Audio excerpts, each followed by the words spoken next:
¿Sabías que existió una ciudad más rica que París y más avanzada que Roma, pero nadie en Europa conocía su existencia? ¿Cómo es posible que un imperio construyera carreteras más sofisticadas que las romanas sin usar la rueda? Hoy vas a descubrir el Cusco de 1500, el corazón palpitante del imperio más poderoso de América. Una metrópoli de oro que estaba a punto de cambiar para siempre. Y al final de este video, te revelaré el secreto arquitectónico que la ciencia moderna aún no puede replicar. Te llevaré por las calles empedradas donde caminaba el Inca. Entraré contigo al Coricancha, el templo cuyas paredes destilaban oro literal. Y descubrirás por qué esta ciudad era el centro neurálgico de un imperio que gobernaba a más de 10 millones de personas. Pero primero, necesitas entender algo crucial. Para 1500, el Tahuantinsuyo, que así llamaban los incas a su imperio, era la maquinaria política más eficiente del hemisferio occidental. Imagina esto: desde Cusco, el Sapa Inca controlaba un territorio que se extendía 4000 kilómetros de norte a sur, más largo que la distancia entre Londres y Bagdad. Pero aquí viene lo verdaderamente sorprendente. Todo ese poder dependía de algo que Roma nunca logró perfeccionar. Y no era el oro. Era algo mucho más ingenioso, algo que descubrirás en unos minutos. En 1500, Cusco albergaba entre 100.000 y 150.000 habitantes. Para que te hagas una idea, esto la convertía en una de las ciudades más pobladas del mundo en ese momento, comparable con Sevilla o Lisboa. Pero había una diferencia fundamental. ¿Qué hacía diferente a Cusco? La ciudad estaba diseñada con forma de puma. No es una metáfora. Los incas literalmente trazaron las calles, plazas y edificios siguiendo la silueta de un puma sagrado. La cabeza del puma era la fortaleza de Sacsayhuamán, con sus murallas zigzagueantes que representaban los dientes del felino. El cuerpo se extendía por el valle entre los ríos Tulumayu y Guatanay.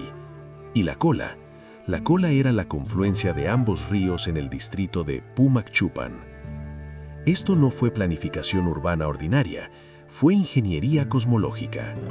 Cada calle tenía un significado ritual, cada plaza una función ceremonial. Cusco no solo era una capital administrativa, era un templo viviente de 5 kilómetros cuadrados. Pero la verdadera maravilla no estaba en el diseño, estaba en cómo construyeron los edificios.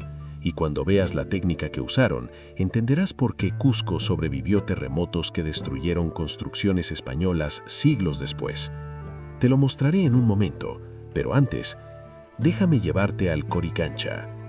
El nombre significa recinto de oro, pero la traducción no le hace justicia a lo que realmente era este lugar.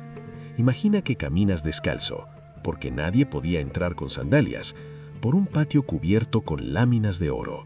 No decoraciones, láminas completas que cubrían las paredes exteriores e interiores.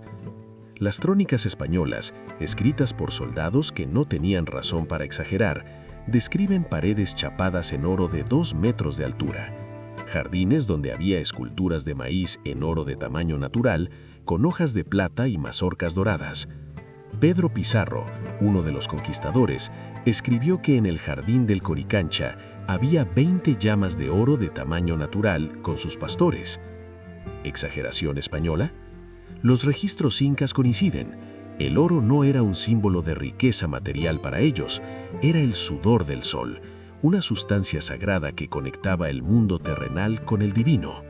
Y aquí está la ironía brutal de la historia. Todo ese oro, toneladas de arte sagrado acumulado durante generaciones, desapareció en semanas después de 1532, pero la estructura del Coricancha sobrevivió. ¿Por qué? Porque estaba construida con una técnica que los españoles no comprendieron hasta que fue demasiado tarde. Ya casi llegamos a ese secreto, pero primero necesitas ver. Ahora sal del templo y camina por la plaza Huacaipata, el ombligo del mundo. En 1500, esta plaza era el doble de grande que la actual Plaza de Armas. Aquí se celebraban las ceremonias más importantes del imperio, el Inti Raymi, las coronaciones, los juicios públicos. Las calles estaban pavimentadas con piedras perfectamente ajustadas. Había canales de agua corriente que funcionaban como sistema de drenaje, algo que muchas ciudades europeas no tendrían hasta siglos después.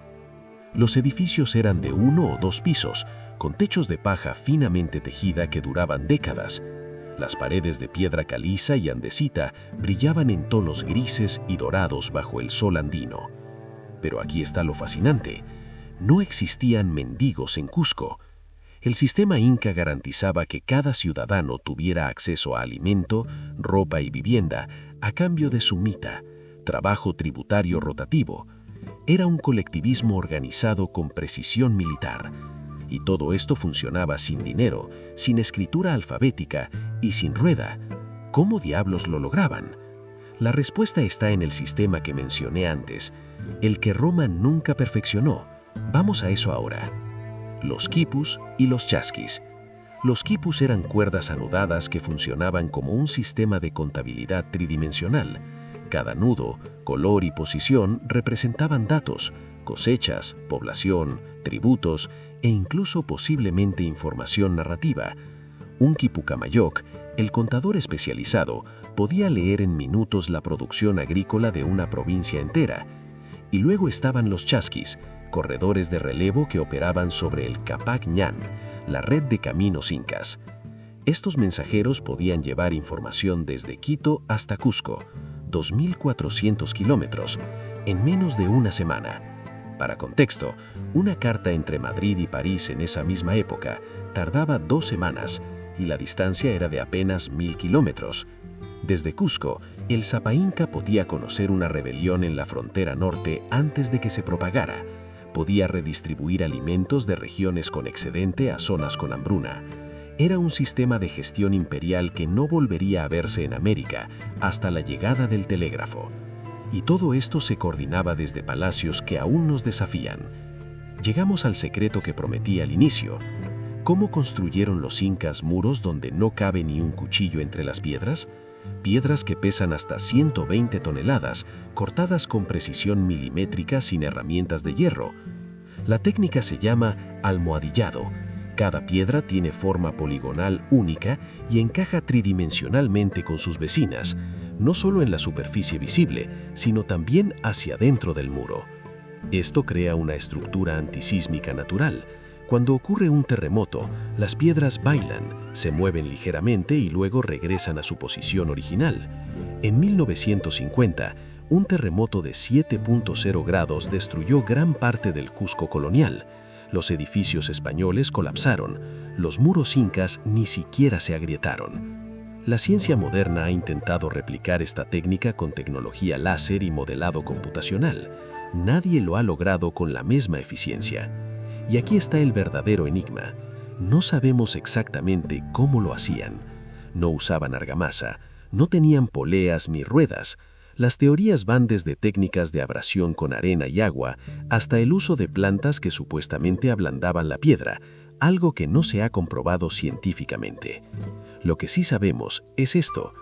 En 1500, Cusco era el apogeo de una civilización que había logrado lo imposible: crear un imperio sin escritura, sin hierro, sin rueda, y aún así construir ciudades que rivalizan con cualquier cosa en Europa. Durante las ceremonias del Inti Raymi, miles de personas se reunían en la plaza Huacaipata. El Zapa Inca, considerado hijo del sol, salía del Coricancha vestido de telas tan finas que parecían tejidas con luz. Los sacrificadores preparaban las llamas. Los presbíteros entonaban himnos en quechua que hacían eco en las montañas. Por un momento, toda la ciudad se convertía en un solo organismo, respirando al ritmo del cosmos. 32 años después, en 1532, todo terminaría. Francisco Pizarro y 168 hombres capturarían al Inca Atahualpa en Cajamarca. El oro del Coricancha sería fundido en lingotes.